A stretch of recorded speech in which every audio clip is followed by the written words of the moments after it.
جب تمام احکام اسلام کے وہ نازل ہو چکے تو اللہ کریم نے ارشاد فرمایا کہ آج میں نے تمہارا دین تم پر مکمل کر دیا۔ وَأَتْمَمْتُ عَلَيْكُمْ نِعْمَتِي، اور اپنی نعمت تم پر تمام کر دی، مکمل نعمت تمہیں عطا فرما دی۔ وَرَضِيتُ لَكُمُ الْإِسْلَامَ دِينًا، اور تمہارے لیے دین اسلام کو پسند کر لیا۔ اسلام کے احکام نازل ہوئے، الیوم اکملت لکم دینکم، دینی تعلیمات مکمل ہو گئے۔ واتممت علیکم نعمتی، تم پر اپنی نعمت تمام کر دی۔ حضور پاک علیہ الصلوۃ والسلام کی جانب اشارہ ہے کہ تمہیں اپنا محبوب دے دیا، انبیاء کا سردار دے دیا، آخری نبی دے دیا، اب قیامت تک کوئی نیا نبی نہیں آئے گا۔ یہ نعمت نبوت جو تھی، جو نعمت رسالت تھی، یہ اس امت پر مکمل ہو گئی کہ تمام انبیاء آتے رہے، لیکن ایک میعاد تک ان کا مقام بھی ایک ہوتا، مختلف قومیں ہوتی، اور مدت بھی ایک متعین ہوتی کہ جب تک اللہ تبارک و تعالی جب کسی دوسرے نبی کو بھیجتا تو بعض انبیاء تو پچھلے نبی کی شریعت کو ہی فالو کرتے، آگے بڑھاتے، بعض میں مختصر سا رد و بدل ہو جاتا، اور بعض کے ہاں نئی شریعت نافذ کی جاتی۔ لیکن یہ انبیاء میں سلسلہ رہا، لیکن سرکار کریم علیہ الصلوۃ والسلام کیونکہ امام الانبیاء ہیں، انبیاء کے سردار ہیں، نبی الانبیاء ہیں، حضور علیہ الصلوۃ والسلام تشریف لے آئے، یہ نعمت مکمل ہو گئی، یہ دائرہ مکمل ہو گیا۔ اب نہ ہی یہ شریعت بدلے گی، نہ ہی یہ شریعت منسوخ ہوگی، بلکہ قیامت تک یہی شریعت جاری رہے گی۔ اور پچھلے انبیاء مختلف قوموں کی طرف، مختلف خاندانوں کی طرف تشریف لاتے تھے، حضور علیہ الصلوۃ والسلام کائنات کے ایک ایک فرد کی طرف آپ کی نبوت، کائنات کا ایک ایک ذرہ وہ حضور کی نبوت کے تحت ہے۔ وما ارسلناک الا رحمۃ للعالمین، فرمایا کہ ہر عالمین کی رحمت ہے، تو ہر عالمین، ہر عالم میں نبوت جو ہے وہ سرکار کریم علیہ الصلوۃ والسلام۔ اب اس کے بعد کوئی نیا نبی جو ہے وہ نہیں آئے گا۔ اور فرمایا وَرَضِيتُ لَكُمُ الْإِسْلَامَ دِينًا، تمہارے لیے دین اسلام کو پسند کر لیا۔ اسلام جو اللہ نے نازل فرما دیا، یہی اللہ کا پسندیدہ دین ہے، اسی پر عمل کرنے میں اللہ کی رضا ہے، اسی کو ماننے میں ہماری دنیا اور آخرت کی بھلائی ہے۔ اگر کوئی شخص دین اسلام کے سوا کسی اور مذہب کی طرف جائے گا تو وہ خود اپنی آخرت کا نقصان کرے گا۔ وہ اگر دین اسلام کے کسی ضروریات دین میں سے کسی چیز کا شے کا منکر ہوگا تو کافر کہلائے گا، اور اگر کسی ادنا درجے کی چیز کا منکر ہوگا تو بدعتی کہلائے گا، گمراہ کہلائے گا، بد مذہب کہلائے گا۔ بہرحال اللہ تبارک و تعالیٰ نے یہ اعلان ضرور فرما دیا کہ وَرَضِيتُ لَكُمُ الْإِسْلَامَ دِينًا، اب تمہارے لیے دین اسلام کو ہم نے پسند فرما لیا۔ یہاں چند باتیں آپ کو بتانی۔ پہلی چیز کہ جو مہینہ ہے ستمبر کا، اس کی جو 7 ستمبر کی تاریخ ہے، پاکستان کی تاریخ میں یہ بہت اہم دن ہے، اور اہم تاریخ ہے کہ وہ تاریخ ہے کہ جس میں اللہ رب العزت کی عطا سے، اس کے محبوب کی مدد سے علماء اہل سنت نے کوشش کی، عوام اہل سنت نے ان کا ساتھ دیا، متحد ہو کر محنت کی، تو اتحاد کی برکتیں ہم نے دیکھی سن 1974 میں کہ جب متحد ہو کر کوئی قوم مل کر کھڑی ہو، ایک ہی نعرے پر، ایک ہی بات پر، اور خلوص و اخلاص کا جذبہ ساتھ ہو، تو پھر اللہ کی مدد اترتی ہے۔ اور 1974 میں ہم نے اس تاریخ کو کیا دیکھا، اتحاد کی برکت سے، اللہ کی عطا سے، کہ قادیانیوں کو پاکستان کے قانون میں کافر اقلیت قرار دیا گیا، کہ کیونکہ وہ حضور پاک علیہ الصلاۃ والسلام کو آخری نبی تسلیم نہیں کرتے، حضور کے بعد نیا نبی آنے کو وہ جائز جانتے ہیں، بلکہ ان کا اپنا گروہ جسے وہ نبی مانتے ہیں وہ کسی بھی اعتبار سے نبی مانتے ہوں، ان میں مختلف گروہ ہیں، مختلف جماعتیں ہیں، مختلف نظریات ہیں کہ جناب یہ اس طرح نبی، یہ اس طرح نبی، یہ اس طرح نبی، کیسا ہی کیوں نہ ہو، لفظ نبوت کا اطلاق کسی پر نہیں ہوگا حضور کے بعد، کسی بھی اعتبار سے نہیں ہو سکتا۔ تو بہرحال حضور پاک علیہ الصلاۃ والسلام نے تو پہلے ارشاد فرما دیا کہ حضور فرماتے انہ سیکون فی امتی کذابون ثلاثون، میری امت میں 30 جھوٹے آئیں گے، کذاب یعنی بڑے جھوٹے، حضور نے فرمایا 30 آئیں گے، کلہم یزعم انہ نبی، ان میں سے ہر ایک کا دعویٰ یہی ہوگا کہ وہ نبی ہے، نبوت کے دعوے دار حضور فرماتے 30 آئیں گے، اور وَأَنَا خَاتَمُ النَّبِيِّينَ لَا نَبِيَّ بَعْدِي، حضور فرماتے ہیں کہ یہ یاد رکھو کہ خاتم النبیین میں ہوں، میرے بعد کوئی نبی نہیں ہے۔ حضور نے علی الاطلاق جو ہے اس کی تردید فرما دی کہ کسی بھی حیثیت سے کوئی دعویٰ کرے، کسی بھی اعتبار سے کوئی دعویٰ کرے، نبی ہونے کا دعویٰ جو کرے گا قیامت تک حضور کے بعد نیا نبی ہونے کا، وہ جھوٹا ہوگا، منکر ہوگا، کذاب ہوگا۔ ختم نبوت کا جو عقیدہ ہے یہ بنیادی عقائد میں سے، اس کا منکر تو بہت دور کی بات ہے، اس میں شک کرنے والا بھی اگر ہوگا تو وہ اسلام کے نزدیک کافر ہوگا۔ لیکن یہ جو 1974 میں ہوا اس میں ایک بہت اچھی بات یہ کہ یہ اسلام کا قانون تو تھا ہی 1400 سال سے کہ حضور خاتم النبیین ہے، پاکستان کے قانون نبی سے تسلیم کیا کہ حضور ہی خاتم النبیین ہے، حضور کے بعد کوئی نیا نبی نہیں ہے، جو نبوت کا دعوے دار ہے، جو نیا نبی تسلیم کرنے والے ہیں، یہ قادیانی وغیرہ، پاکستانی قانون میں انہیں جو ہے کافر قرار دیا گیا۔ یہ جو ہماری بات ہے یہ اسلام کے بھی عین مطابق ہے اور پاکستانی قانون کے بھی عین مطابق ہے۔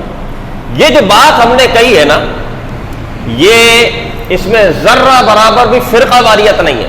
اگر کوئی سمجھے کہ جناب کسی کی مخالفت فرقہ واریت پر دلالت کرتی ہے تو یہ یاد رکھو یہ فرقہ واریت اس وقت ہوتی کہ جب ہم کم سے کم پاکستانی قانون کے خلاف بات کر رہے ہو، لیکن اس وقت جو ہم بات کر رہے ہیں وہ اسلام کے عین مطابق تو ہے ہی، پاکستان کے قانون کے بھی عین مطابق ہے، لہذا یہ باتیں فرقہ واریت نہیں ہوتی۔ ہم آپ کو اسلامی قانون بھی بتا رہے ہیں اور ملکی قانون بھی بتا رہے ہیں، تو ملکی قانون بتانا، ملکی قانون پر عمل کرنا یہ امن و امان کی دلیل ہے، یہ جو ہے دہشت گردی یا فرقہ واریت اس کو نہیں کہا جاتا۔ تو یہ ہمارا عقیدہ ہے کہ ملک پاکستان کا قانون بھی ہے کہ جتنے بھی نبوت کے حضور پاک علیہ الصلوۃ والسلام کے ختم نبوت کے جتنے منکرین ہیں وہ کافر ہیں۔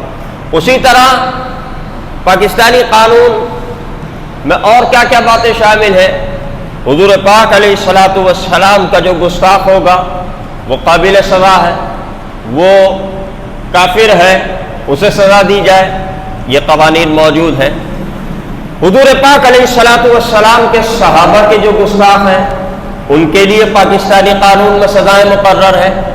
حضور پاک علیہ الصلوۃ والسلام کے اہل بیت کے جو ہے منکرین ہوں یا گستاخان ہوں ان کے لیے پاکستان میں سزائیں مقرر ہیں اور یہ قوانین بنے ہوئے ہیں۔ ان قوانین پر عمل درآمد کرنا یہ سب کے لیے ضروری ہے۔ اللہ تعالیٰ سب کو توفیق عطا فرمائے۔ پاکستان کی تاریخ میں ایک عرصہ ہم نے گزارا کہ اس طرح کی فرقہ واریت کہ جو حضور پاک صلی اللہ علیہ وسلم کی گستاخی پر مبنی ہو، حضور کے صحابہ کی گستاخی پر مبنی ہو، حضور کے اہل بیت کی گستاخی پر مبنی ہو، ایسوں کو کبھی ہمت نہیں ہوئی کہ سر اٹھا سکے۔ لیکن پچھلے چند سال سے ہم دیکھ رہے ہیں کہ ساری دنیا میں مختلف مقامات سے کوشش کی جاتی ہے، اور دنیا کو تو آپ ایک طرف کریں، پاکستان کی بات ہو رہی ہے کہ پاکستان میں ایسے لوگ بہت سر اٹھانے لگے جو گستاخان رسول ہو، جو ختم نبوت کے منکرین ہو، جو صحابہ کے گستاخ ہو، اہل بیت کے گستاخ. حالانکہ اسلامی قوانین کے ساتھ ساتھ وہ خود یہ بات جانتے ہیں کہ ہم جو قدم اٹھا رہے ہیں، ہم جو زبان کھول رہے ہیں، یہ نہ صرف اسلام کے خلاف ہے بلکہ پاکستانی قانون کے بھی خلاف ہے. پاکستانی قانون کے تحت گستاخ صحابہ اور اہل بیت سزا کا مستحق ہے. گستاخ رسول تو ہے ہی، لیکن پھر اس کے باوجود لوگوں کا سر اٹھانا یہ اس بات کی دلیل ہے کہ پاکستان میں ان قوانین پر عمل نہیں ہو رہا، جو کہ بہت ایک افسوس کی بات ہے اور ہونا چاہیے. یاد رکھو قانون بنایا کس لیے جاتا ہے، پہلے یہ مسئلہ سمجھو. یہ جو قانون کی بات ہوتی ہے نا، کسی بھی اعتبار سے قانون بنایا جو جاتا ہے، کسی جرم پر سزا مقرر کی جاتی ہے، وہ اس جرم کو روکنے کے لیے ہوتی ہے. وہ کوئی دہشت گردی نہیں ہوتا ہے، وہ کوئی ظلم نہیں ہوتا ہے، بلکہ قانون سزا مقرر کی جاتی ہے، قانون بنایا جاتا ہے کسی جرم کو روکنے کے لیے. آج ملک میں چوریاں بہت ہیں، آج ملک میں ڈکیتیاں بہت ہو رہی ہیں. آئے دن ہمارے پاس ویڈیوز آتی رہتی ہے سی ٹی وی کیمرے کی کہ جناب فلاں جگہ اس طرح ڈکیتی ہوئی، فلاں جگہ اس طرح چوری ہوئی.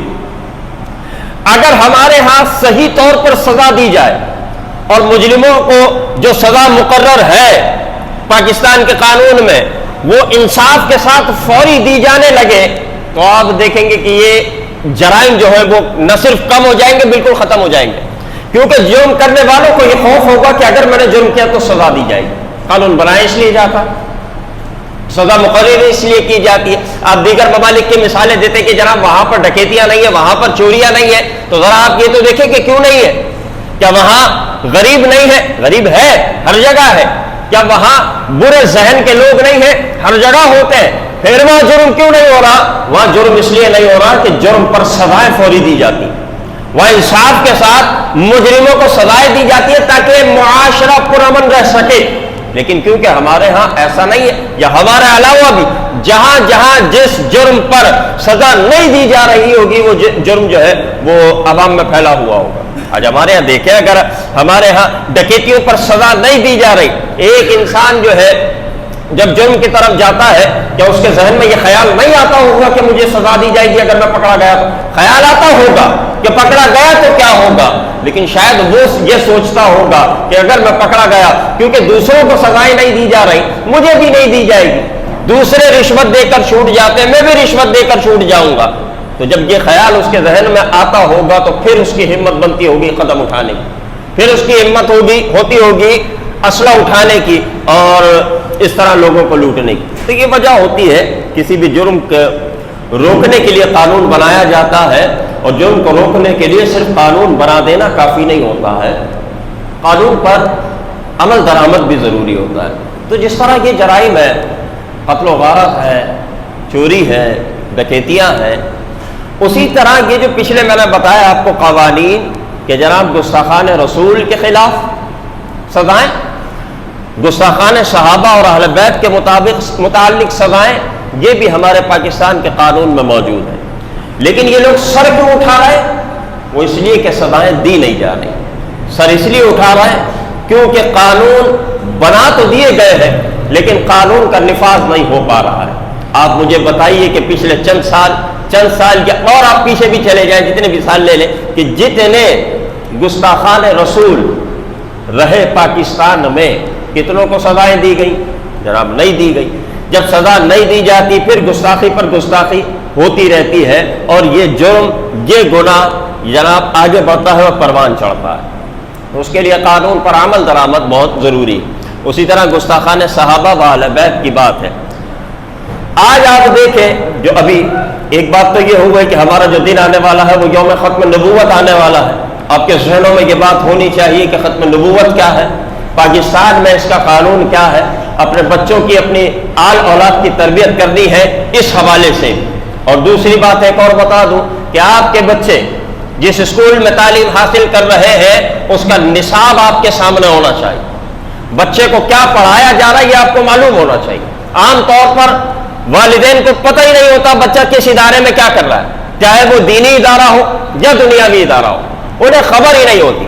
دینی ادارے میں انہیں بس ایک بات کی پرواہ ہوتی ہے، بچہ قرآن پاک ختم کر لے. بچے نے صحیح پڑھا نہیں پڑھا، کیا نہیں پڑھا، بچہ مدرسے جا بھی رہا ہے نہیں جا رہا، وہاں جا رہا ہے تو کیا کر رہا ہے، کسی چیز کا ہوش نہیں ہوتا. بس ایک بات ہوتی ہے کہ بس یہ قرآن پاک ایک بوجھ کی طرح بس قرآن پاک ختم کرے اور ہماری جان چھوٹے، ہم کہہ سکیں ہاں بھائی ہمارے بچے نے قرآن پاک پڑھ لیا. اسی طرح دنیاوی اداروں میں ہمیں ڈگریوں سے مطلب ہوتا ہے، ہمیں سرٹیفکیٹ سے مطلب ہوتا ہے کہ جناب بچہ کیا پڑھ رہا ہے اس کی پرواہ نہیں ہے، بچہ کا اعتقاد درست ہے یا بگڑ رہا ہے، اخلاقیات کے اعتبار سے بچہ سنبھل رہا ہے یا بگڑ رہا ہے، ہمیں اس کی پرواہ نہیں ہوتی.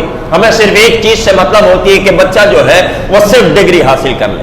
جب وہ ڈگری حاصل کرتا ہے تو وہ ڈگری کا ہی صرف نام کا انسان ہوتا ہے اور نام کا مسلمان ہوتا ہے. ہمیں اپنے بچے پر پوری توجہ اگر دینا چاہتے ہیں تو اس کے تعلیمی اداروں پر توجہ دیں. آپ کو معلوم ہونا چاہیے جس ادارے میں وہ تعلیم حاصل کر رہا ہے وہاں کیا پڑھایا جا رہا ہے، سلیبس کیا ہے، کتابیں کیا کہہ رہی ہے، کون سے واقعات پڑھائے جا رہے ہیں. اور آج کل یہ بہت زیادہ چل رہا ہے کہ کتابوں میں رد و بدل ہو چکا ہے، بہت سارے معاملات میں گستاخانہ عقائد داخل کر دیے گئے ہیں، بہت ساری جگہوں پر گستاخانہ جملے داخل کر دیے گئے. ہمارے علم میں ہونا چاہیے اگر کہیں ایسا دیکھے تو اس پر ایکشن بھی لے کہ ایک تو اپنے بچے کو تو وہاں سے بچانا ہے، لیکن یہ بات بھی کوئی چھپانے کی نہیں ہے کہ ہم یہ سوچے کہ جناب ہمارا بچہ تو بچ گیا، دوسرے مسلمان وہاں جا رہے ہیں، ان کا حق ہے ہم پر کہ ہم یہ بات اگر ہمارے ذہن میں ہمارے سامنے آ جائے کہ کہیں پر غلط عقائد کی ترویج و اشاعت کی جا رہی ہے جو اسلام کے بھی خلاف ہو اور پاکستان کے قوانین کے بھی خلاف ہو تو اس پر ایکشن لینا ہماری ذمہ داری بنتی ہے. ایک بات یہ ہو گئی. دوسری بات یہ کہ جس طرح آج کے دور میں دیگر قوانین پر عمل نہیں کیا جا رہا تو یہاں پر بھی نہیں کیا جا رہا، تو اسی طرح گستاخان رسول کے ساتھ ساتھ گستاخان صحابہ بھی سر اٹھانے لگے. اور ملک کی تاریخ میں یہ پہلی بار ہوا کہ ایک جلوس میں، ایک جلسے میں مائک پر حضور پاک علیہ الصلوۃ والسلام کے اصحاب پر لعنت کی گئی. یہ وہ دور ہے کہ پہلی بار ایسا ہوا ہے اور مسلمانوں کے دلوں کو تکلیف پہنچی ہے، اور یہ بات اسلام کے تو خلاف ہے ہی، ملک قانون کے بھی خلاف ہے کہ صحابہ کرام چاہے وہ کوئی بھی صحابی ہو، ایک عقیدہ یاد رکھو، یہ بزرگوں نے لکھا، غوث اعظم کا مقام کتنا بلند ہے اندازہ بھی نہیں کر سکتے. کوئی مسلمان غوث اعظم کے مقام کا انکار نہیں کر سکتا. کوئی مسلمان یہ نہیں کہہ سکتا کہ غوث اعظم کا مقام کبتری کی طرف ہے، بلکہ بلند سے بلند جو ہے وہ بات کہے گا کہ ہم نہیں جانتے، بس یہ جانتے ہیں کہ بلند سے بلند پر غوث اعظم کا مقام ہے. خواجہ غریب نواز کا مقام کیا ہے، وہ کہے گا کہ بلند سے بلند تر ہے. داتا علی حجویری کا مقام بلند سے بلند تر ہے. یہ تمام وہ ہے کہ جو اولیاء کے سردار کہلاتے ہیں، اور ان کے مقام و مرتبے میں تنقیص کا کوئی مسلمان سوچ بھی نہیں سکتا ہے. اب صحابہ کا مقام سنو، صحابہ کا مقام کیا ہے؟ بزرگوں نے لکھا کہ حضور پاک علیہ الصلوۃ والسلام کے جتنے اصحاب ہیں سب سے ادنا جو صحابی ہے کہ صرف حضور کو ایمان کی نگاہ سے دیکھ لیا وہ صحابی ہو گیا. ایمان کی حالت میں ایک نگاہ حضور کو دیکھ لیا صحابی ہو گیا. اب اگر اسی ایمان پر وصال ہوا تو وہ صحابی ہی کہلائے گا چاہے سب سے ادنا ہو. اور اس سب سے ادنا کا مقام یہ ہے کہ تمام امت کے اولیاء ایک طرف ہو، ایک ولی نہیں، صرف ایک ولی کی بات نہیں ہو رہی، تمام امت کے تمام اولیاء ایک طرف ہو، اور حضور کا ایک صحابی ایک طرف ہو تو تمام اولیاء مل کر مقابلہ نہیں کر سکتے. تمام اولیاء مل کر اس کے مقام و مرتبے تک نہیں پہنچ سکتے. اور حضور نے اپنے صحابی کی شان کیا بیان فرمائی؟ حضور فرماتا ہے لا تسبوا اصحابی، میرے صحابہ کو برا نہیں کرو. یہ حضور کا فرمان ہے. قوانین بھی ایک طرف، ہم تو حضور کی حدیث بیان کر رہے ہیں. کوئی حضور کی حدیث کے خلاف جائے گا تو کیا ہمارا اتنا بھی حق نہیں کہ ہم اس کو بول سکیں، ہم اس کو ٹوک سکیں، ہم اس کے خلاف آواز اٹھا سکیں؟ حضور فرما رہے لا تسبوا اصحابی، کسی صحابی کو حضور فرما رہے گالی نہیں دینا، برا نہیں کہنا، اس کی شان میں تنقیص و گستاخی نہیں کرنا.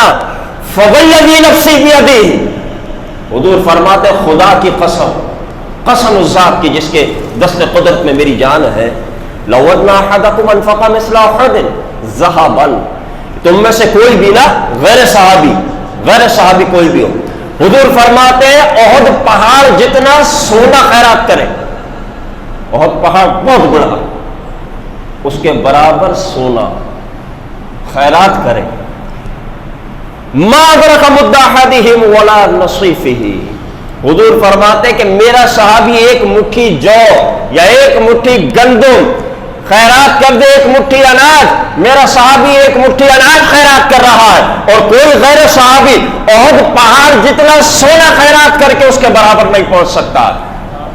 حضور فرماتے ولا نصیفہ، اس کے آدھے کے برابر نہیں پہنچ سکتا، آدھی مٹھی جو اناج خرچ کرے گا، حضور کا صحابی غیر صحابی ساری زندگی کی نیکیاں کر کے بھی اس تک نہیں پہنچ سکتا، تو حضور کا صحابی کوئی بھی ہو وہ ہمارے لیے قابل احترام اور قابل تعظیم۔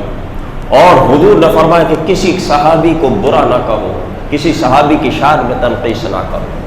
اور حضور پاک علیہ الصلوۃ والسلام فرماتے ہیں اذا رأیتم الذین یسبون اصحابی، حضور فرماتے ہیں جب تم ان لوگوں کو دیکھو کہ جو میرے صحابہ کو گالی دیتے ہیں، میرے صحابہ کو برا کہتے ہیں، فقولوا لعنۃ اللہ علی شرکم، حضور فرماتے ہیں ان سے کہہ دو کہ تمہارے شر پر اللہ کی لعنت۔ حضور پاک علیہ الصلوۃ والسلام فرماتے ہیں اللہ فی اصحابی،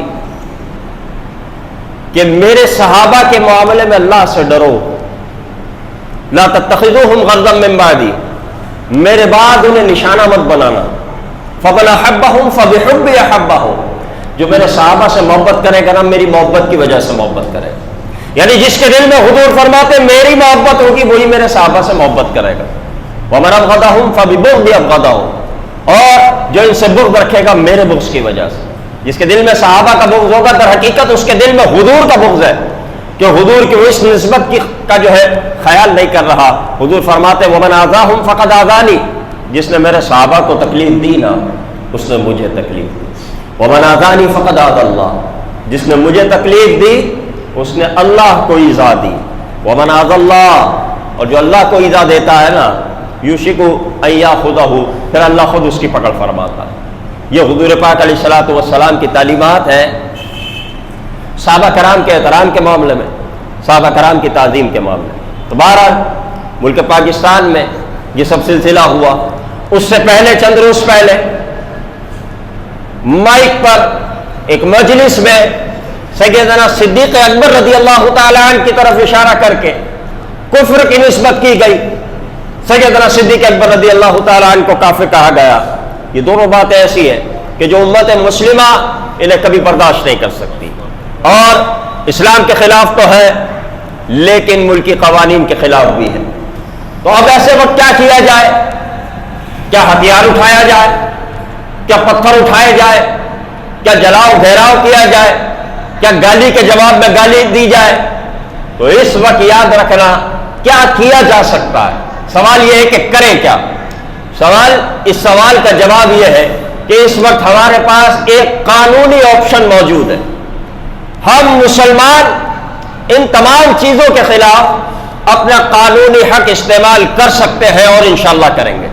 اور وہ قانونی حق کیا ہے کہ قانون کے دائرے میں رہتے ہوئے اور اسلام کے دائرے میں رہتے ہوئے، اخلاقیات اور انسانیت کے دائرے میں رہتے ہوئے ہم وہ نہیں یہ جو ہتھیار اٹھائیں، ہم وہ نہیں یہ جو لوگوں پر گولیاں چلائیں۔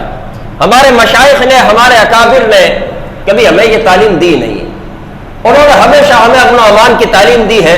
اور یہ یاد رکھو اہل سنت و جماعت، سنی لفظ اہل سنت و جماعت جو لفظ ہے نا، ملکی تاریخ میں بین الاقوامی سطح پر اس لفظ کے ساتھ کبھی دہشت گردی نہیں جڑی ہے۔ یہ ہمیشہ اہل سنت کا جو لفظ ہے نا، ہمیشہ سیدی مرشدی غلام ہے، غلام ہے رسول ہے، غلام یہ رسول میں جو کے مصطفیٰ، زندگی فضول ہے۔ اب جب نعرہ لگ گیا غلامی رسول کا اور آپ نے جواب دے بھی دیا کہ ہاں غلام ہے، غلام ہے، رسول کے غلام ہے، اور غلامی رسول میں موت بھی قبول ہے۔ تو اب ہمیں متحد ہو کر موت تو جب آنی آئی جانی ہے، کیا پتہ اگلا جمعہ ہم دیکھ سکے نہ دیکھ سکے، اگلا لمحہ دیکھ سکے نہ دیکھ سکے، لیکن موت کا تو ایک وقت مقرر ہے۔ ہمیں اپنی زندگی کو کامیاب بنانا ہے، موت کو اچھا بنانا ہے۔ اور موت کیسے اچھا بنتی ہے؟ موت کب اچھی ہوتی ہے؟ جب آپ کی زندگی اچھی ہو۔ اور زندگی کب اچھی ہوتی ہے؟ جب اسلام کی راہ پر ہو، جب زندگی آپ نے جو کلمہ پڑھا ہے لا الہ الا اللہ محمد رسول اللہ، آپ نے جو دعویٰ کیا ہے لا الہ الا اللہ محمد رسول اللہ، مسلمان ہونے کا دعویٰ، آمنت باللہ و ملائکتہ و کتبہ و رسلہ، یہ تمام دعوے جب آپ نے کیے ہیں تو اس دعوے کو سچا کر دکھانے کا نام جو ہے وہ زندگی ہے، اور وہ انصاف ہے، اور یہ حقانیت ہے۔ اب جناب یہ سماعت کیجئے کہ ہمیں کرنا کیا ہے۔ ہمیں قانون کے دائرے میں رہتے ہوئے اپنے حقوق استعمال کرنے ہیں، جو ملکی قانون ہمیں حقوق دیتا ہے۔ وہ حقوق کیا ہے؟ وہ ہے ریلیوں کی صورت میں، احتجاج کی صورت میں ہمیں اپنے احتجاج ریکارڈ کرانے، پرامن احتجاج۔ اسلام ہمیں اس کا حق دیتا ہے، ملک پاکستان کا قانون ہمیں اس کا حق دیتا ہے کہ کسی قوم پر کوئی تکلیف ہو، کوئی پریشانی ہو، کوئی شکایت ہو تو وہ احتجاج کی صورت میں اپنی آواز جو ہے حکام بالا تک پہنچا سکتے ہیں۔ وہ ریلیوں کی صورت میں اپنا یہ حق استعمال کر کے اوپر تک آواز جو ہے پہنچا سکتے ہیں۔ تو یہ یاد رکھیے کہ یہ جو دور ہے، آج تک کسی کو ایسی ہمت نہیں ہوئی 73 سالہ تاریخ میں پاکستان کی کہ وہ مائک پر علل اعلان اپنی مجلسوں میں ہوا، اپنی محفلوں میں ہوا، اپنے لوگوں کو جو اپنے عقائد سکھائے، لیکن علل اعلان مائک پر نام لے کر حضرت ابو سفیان، حضرت امیر معاویہ رضی اللہ تعالی عنہما، ان کی شان میں گستاخی کرنا اور نازیبا کلمے کہنا۔ رہ گئی بات یزید کی، یزید کو تو ہم ہی نہیں مانتے، یزید کی یہاں پر بات ہی نہیں ہے، بات ہو رہی ہے حضور کے صحابہ کی۔ یزید کا جھگڑا الگ ہے، لیکن جب بات آئے گی حضور کے صحابہ کی ناموس کی، تو ہم اپنا تن من دھن لٹا سکتے ہیں، لیکن صحابہ کی شان میں گستاخی برداشت نہیں کر سکتے۔ اور یہ یاد رکھیے کہ ہمارے علماء نے ہمیں قول دے دی ہے، لیکن وہ قول پرامن قول ہے۔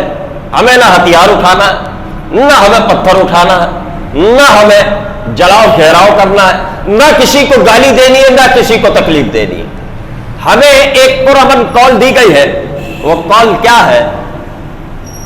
وہ کل کے ہفتے کے بعد جو آنے والا ہفتہ ہوگا 12 ستمبر کا، 12 ستمبر بروز ہفتہ صبح 10 بجے مزار قائد سے لے کر کے تبت سینٹر تک کی ایک ریلی کا اعلان کر دیا گیا ہے علماء اہل سنت کی جانب سے۔ کلم جدیہ میں اجلاس ہوا، علماء موجود تھے، ائمہ موجود تھے، میں خود وہاں حاضر تھا۔ جس علماء کے اتفاق کی ہم بات کرتے ہیں نا، کل ہمیں امجدیہ کے مرکز میں وہ اتفاق نظر آیا۔ تمام اہل سنت کے تنظیموں کے قائدین موجود تھے، لیکن کوئی اپنی تنظیم کا نام لے کر نہیں آیا تھا، کوئی اپنے ادارے کا نام لے کر نہیں آیا، کوئی اپنے پیر کا نام لے کر نہیں آیا۔ تمام کے تمام یا رسول اللہ کی محبت میں حاضر ہوئے، تنظیمیں موجود، علماء موجود، مشائخ موجود۔ ہم کہتے ہیں نا کہ جناب اتفاق نہیں ہو رہا، اتفاق ہو گیا۔ سنیے تمہیں مبارک ہو، حضور کے نام پر اتفاق ہو چکا۔ اب اس اتفاق رائے کے سائے میں ہمیں قدم سے قدم ملا کر چلنا ہے، اور جو ہمارے علماء ہمیں حکم دیں گے اس کے مطابق ہمیں عمل کرنا ہے۔ تو ایک ریلی کا اعلان کر دیا گیا ہے، کل کے ہفتے کے بعد والا جو ہفتہ آئے گا 12 ستمبر بروز ہفتہ صبح 10 بجے مزار قائد پر ہمیں موجود ہونا ہے۔ مزار قائد سے تبت سینٹر تک ایک پرامن ریلی ہوگی، جو انشاءاللہ اتنی عظیم ریلی ہوگی کہ وہ تاریخی بلکہ تاریخ ساز ہونی چاہیے، یہ ہمارے علماء کا فرمان ہے۔ پرامن کسے کہتے ہیں؟ پرامن ریلی اسے کہتے ہیں کہ نہ کوئی پتا ٹوٹے، نہ کوئی کانچ ٹوٹے، نہ کسی کو کوئی پتھر لگے، خاموشی کے ساتھ درود پاک پڑھتے ہوئے۔ یہ ایک بار پہلے بھی ہو چکی ہے، سن 2002 میں ہم اس کے جلوے دیکھ چکے ہیں کہ بغیر اسلحے کے، بغیر کسی پر ظلم و تشدد کے، بغیر کسی کو گالی دیے پورا کراچی بند تھا۔ سن 2002 میں جب حضور کی ناموس پر حملہ ہوا تھا، اور خاکے بنائے گئے تھے، تو اس وقت ایک موقع تھا کہ ہمارے یہی علماء اہل سنت نے متحد ہو کر ہمیں کال دی، تمام عوام اہل سنت کو علماء نے سلام پیش کیا کہ ہمارے صرف التجا پر، صرف زبانی حکم پر تمام لوگ اپنے کاروبار روزگار چھوڑ کر وہاں موجود تھے۔ اور یہ بات تاریخی ہے کہ اس ریلی میں کسی کا 1 روپے تک کا نقصان نہیں ہوا۔ وہی مثال ہمیں دوبارہ قائم کرنی ہے۔ کوئی جناب دہشت گردی کا واقعہ نہیں ہوگا، کوئی اس طرح کے معاملات میں ہمیں جو ہے حکم نہیں دیا گیا، بلکہ پابند کیا گیا ہے کہ پرامن طریقے سے آئیں گے۔ ہم انشاءاللہ اب یہ عہد کریں کہ حضور کی ناموس کے لیے، دیکھو تنظیمی اختلاف ہو سکتا ہے، لیکن حضور کی ناموس کے لیے انشاءاللہ 12 ستمبر میں خود انشاءاللہ قیادت کروں گا یہاں سے، انشاءاللہ آپ کے ساتھ قدم سے قدم ملا کر، بلکہ آگے ہوں گے آپ سے، آپ تمام احباب نے حاضر ہونا ہے، بولو انشاءاللہ۔ اگلے جمعے ہم وقت بتا دیں گے کیونکہ ہمیں 10 بجے وہاں پہنچنا ہے، تو آس پاس کے اعتبار سے جو متفقہ وقت ہوگا انشاءاللہ وہ وقت کا اعلان اگلے آئندہ جمعے کر دیا جائے گا۔ لیکن ایک بات کا آپ عہد کر لیں کہ اس دن حضور کی محبت میں کاروبار بند ہوگا۔ دیکھو پہلے بہت سے لوگ ہمارا کاروبار بند کراتے رہے ڈنڈے کے زور پر، اسلحے کے زور پر۔ کاروبار تو ہم جب بھی بند کرتے تھے نا، کئی دن بند کرتے تھے، لیکن وہ بند کرنے کا ثواب نہیں ملتا تھا، وہ کاروبار بند کرنے کا ثواب نہیں ملتا تھا کیونکہ مجبوری تھی۔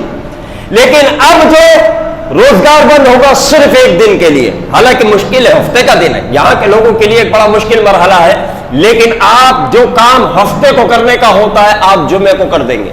تمام ہی لوگ اپنے جمعے کو تمام حساب کتاب مکمل کر لیں گے، جمعے کا دن حضور کی ناموس کے لیے فارغ کر دیں گے انشاءاللہ۔ تمام روزگار بند رکھیں گے اپنے خوشی سے، حضور کی محبت کے لیے۔ کوئی آپ کے دروازے پر نہیں آئے گا، کوئی آپ کو گالی دینے نہیں آئے گا کہ دکان کھلی کیوں ہے، واللہ یاد رکھو کوئی نہیں آئے گا، اگر آیا تو ہم سے اس کا کوئی تعلق نہیں ہوگا۔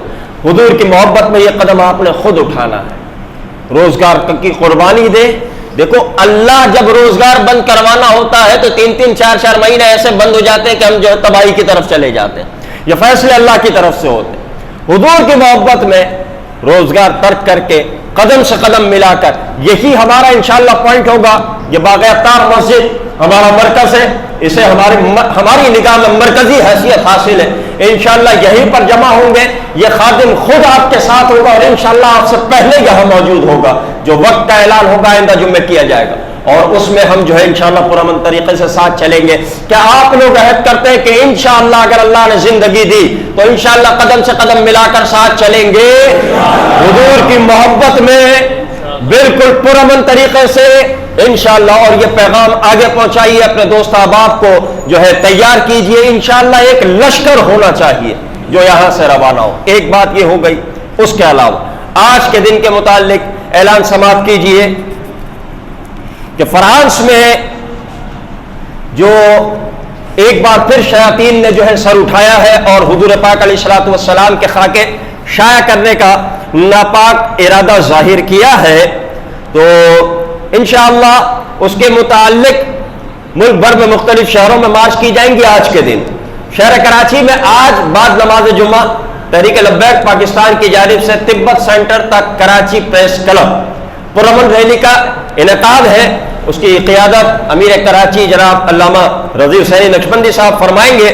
تو انشاءاللہ اس کے متعلق جو آپ نے جمع ہونا ہے، 2:30 بجے بسم اللہ اسٹاپ سے قافلہ روانہ ہوگا۔ آپ تمام احباب جو یہاں شرکت کرنا چاہیں اس ریلی میں 2:30 بجے بسم اللہ اسٹاپ پر تشریف لے جائیں۔